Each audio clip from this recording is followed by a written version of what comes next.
Hello, Claire Baker here from thislifeblood.com.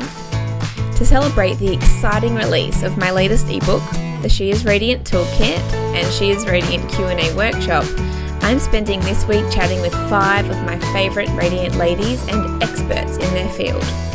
This is all about supporting, inspiring and sharing the love. Welcome to the She is Radiant Soul Sessions.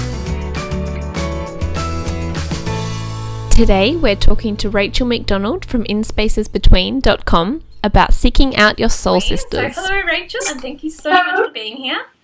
Thank you for having me. Oh, it's an absolute honour, and I know everybody will be really excited to hear from you today. We've had you on the blog before, but not over video, so this is really fun and different. Yeah, it is.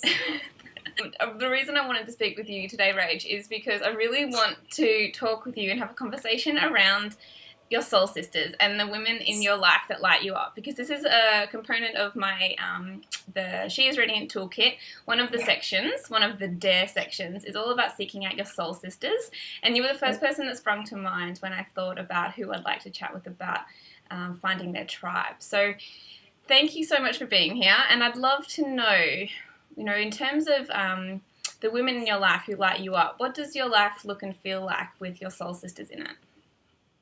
I love that we're talking about this. I think it's actually perfect timing, because I've been all morning today. I was at an event, and it was basically a circle of women, just this intentional, love-filled event. And I was sitting there going, I want more of this. This is so beautiful. This coming together, and I feel like being online has just brought so many incredible people into my life. So in terms of how it feels, I think the biggest thing that springs to mind for me when I think about my soul sisters is held and supported, basically. You have that feeling that there's these people walking, like-minded people walking the same path who really get it, who get you and all your quirks. And for me, that's things like I can talk about the weird spiritual stuff or the weird synchronicities, and it's not so weird with my soul sisters. But I think regardless of what your interests are,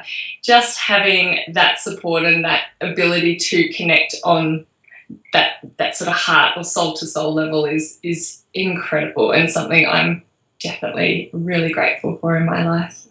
Absolutely. I love what you mentioned about those weird synchronicities. I love having people in my life that I can say, oh, this really weird thing happened, and instead of them going, oh God, you're really, that's weird. A bit strange. Oh, me too. Absolutely. Totally get it. Yeah, this might mean this. And you have that conversation, and it's just that feeling like, oh, people get me, and finding that tribe and just having that feeling, isn't it, of like, yes, I belong, I'm held. I love that word. It's beautiful. Yeah, me too. I think that word always just springs to mind. If I think about my, the women I call my soul sisters, it's just that feeling of being carried. And something also just following on from that, something I always think about is that when a collective of women come together, there's something really special, I think, and quite magical that happens in that everyone lifts, everyone gets higher, and you'd almost look from the outside and think one person's going to be the leader or striding ahead, but it just doesn't happen like that. It's like the collective energy lifts everyone higher together, and to be part of that is something really special, and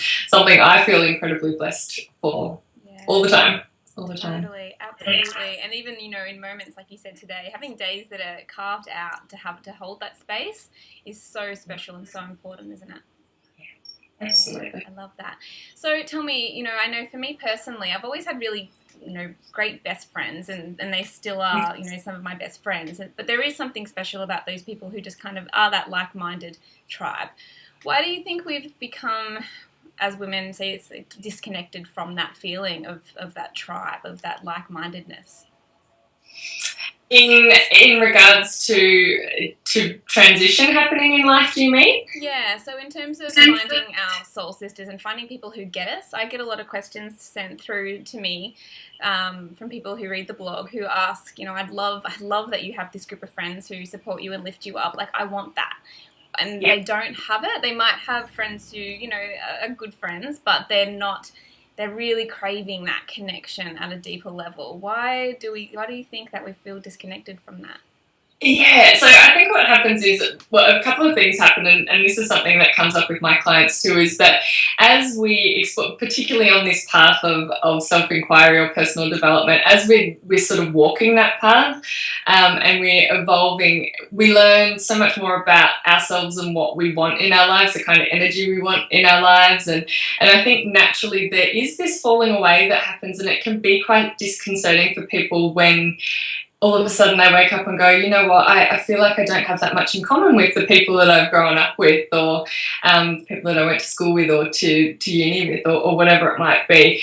I see that happening a lot, and I could imagine you probably do too, where people go, it's not a judgment thing, it's not that I think I'm better than you or any of that, it's more that gelling, it's just not happening anymore, and it's just natural. I think it's a huge part of life that we are, just like everything in life, it's ebbing and flowing, and there's things falling away and things entering at the same time. So I just wanted to make mention of that, because I know it can feel a little bit like, oh my God, I'm going to end up with no friends because I've grown apart from them, or they seem to be following a completely different path.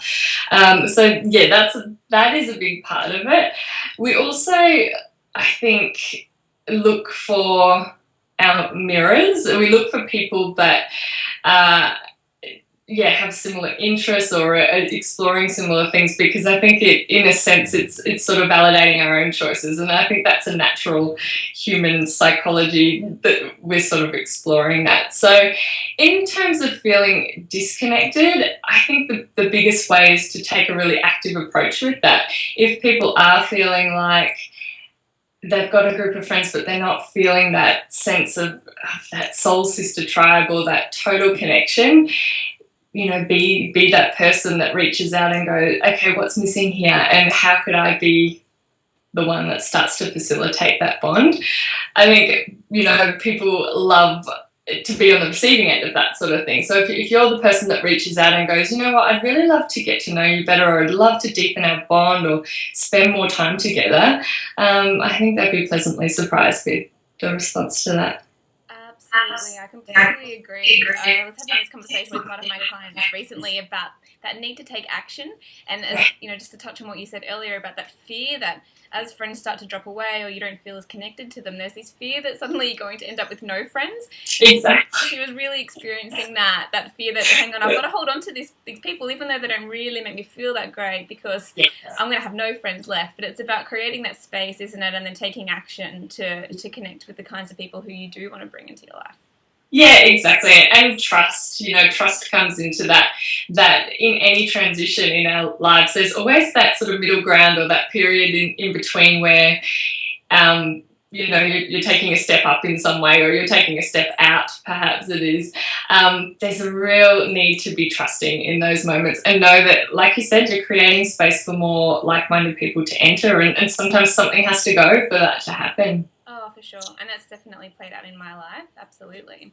Yeah, same here. And that follows on really beautifully to what I wanted to talk to you about next, which is really about that taking action. So in the book, we have a series of dares that are really there to inspire people to take action, to seek out their soul sisters, because I really believe that it is about trusting, and it's also really about seeking those kinds of people out. So what would be your number one tip for somebody who's really ready to find their tribe? What would be your number one tip for them to move in that direction?